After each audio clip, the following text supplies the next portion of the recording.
দেখুন অসহায় গরিবদের কি অবস্থা।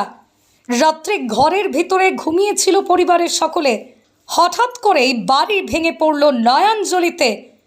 এজন্য কথায় বলে গরিবের কোথাও গিয়ে শান্তি নেই, রাত্রে ঘুমিয়েও শান্তি নেই। ঘুমন্ত অবস্থায় বাড়ি ভেঙে পড়ল নয়াঞ্জলিতে, এই নিয়ে চিন্তায় পরিবার। রাত্রে শুয়েছিল হঠাৎ ভেঙে পড়ে গেল।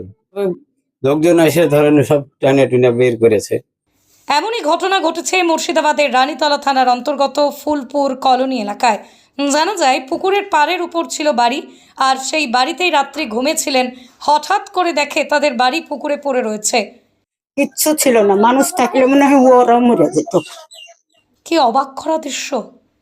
কিন্তু এই ফ্যামিলি এতটাই অসহায়, তাদের বাড়িঘর সমস্ত কিছু আজ পুকুরে, তাদের শেষ ভরসা খোলা আকাশের নিচ। এখন সেখানেই বসবাস করছেন তারা। ঘর টট পড়ে গেছে। রাত্রে আমরা কোন রকম সব ছেলে পিলাকে ডাকনু, ডাকে বাহির করে আমার বাড়িতে ভরে দিয়েছি। এই নিয়ে চিন্তিত গোটা পরিবার।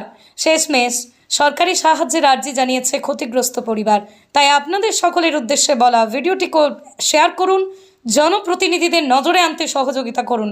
প্রশ্ন সকলের, এই অসহায় পরিবারের কেন এখনো কোনো সরকারি আবাস যোজনার ঘর মেলেনি? রানীতলা থেকে ইব্রাহিম শেখের রিপোর্ট, স্টোরি বাংলা। শুধু খবর নয়, সবার কথা সবার কাছে। এটা তো ঘরে শুয়েছিল, রাত্রে হঠাৎ ঘর পড়ে গেল। তো গত চলে আপনি তো দেখতে পেয়েছেন, সব লোকজন এসে সব যাচ্ছিল সব টানে টুনে বের করেছে। এটা কি শোবার ঘর? এটা শোবার ঘর, হঠাৎ সব করে খাট মাট সবই ছিল ঘরে, সবই তো ভেঙে চুরে একাকার হয়ে গেছে। হঠাৎ করে ভেঙে পড়ে হঠাৎ হঠাৎ আর পিছনে রাত্রিবেলায় খাদটাদ আছে, পিছনে পুকুর আছে। কি করলে এর সমাধান হবে?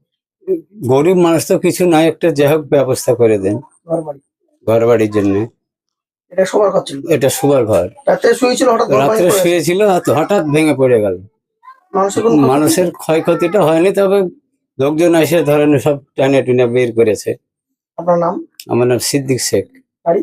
কাছে দেখি দৌড়ে লাথা উঠছে, তো এমনি ধর ধর করে ঘর পড়ে গেল। দৌড়ে দরজাখানে বার হচ্ছে আর এমনি পড়ে গেছে। বাড়িতে ঘুমিয়ে আছে? হ্যাঁ, বাড়িতেই ঘুমিয়েছিলাম। কেন ঘরটা পড়লো কি মনে হয়? ঘরটা কিসের জন্য পড়লো আমরা তো বুঝতে পারছি না। পিছনে কি মানে কোনো খাদ বা না, কিছুই নাই। ঘর পুকুরে পড়ে গেছে তাই তো? হ্যাঁ, পুকুরে পড়ে গেছে। কি চাইছেন? আমি চাইছি একটা ঘর, আমার বাড়ি ঘর আমি করতে পারবো না, গরিব মানুষ, আমার কেউ নাই। আমি এই ঘরটা যে থাকবো, তো আমি থাকবো কোথায়? আমার বাথরুম পায়খানা সব ভেঙে গেছে, আমি কিচ্ছু করতে পারছি না। এটা তো থাকার ঘর ছিল।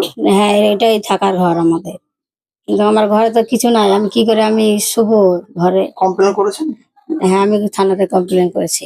আপনার নাম? নাম মানোয়ারা বিবি।